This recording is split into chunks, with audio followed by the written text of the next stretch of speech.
Okay, folks, it's puffin time. Did you know puffins are sometimes called clowns of the sea? Quite the title, isn't it? They've earned it with their brightly colored beaks and waddling walk, but don't be fooled. They're quite the swimmers, diving up to 200 feet below the surface. Now, here's a fun tidbit. Puffins mate for life and reunite each year to rekindle their romance.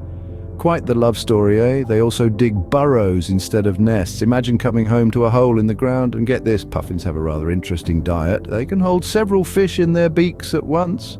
Their record, a whopping 62. Talk about a mouthful. So next time you spot a puffin, remember there's more to these clowns of the sea than meets the eye.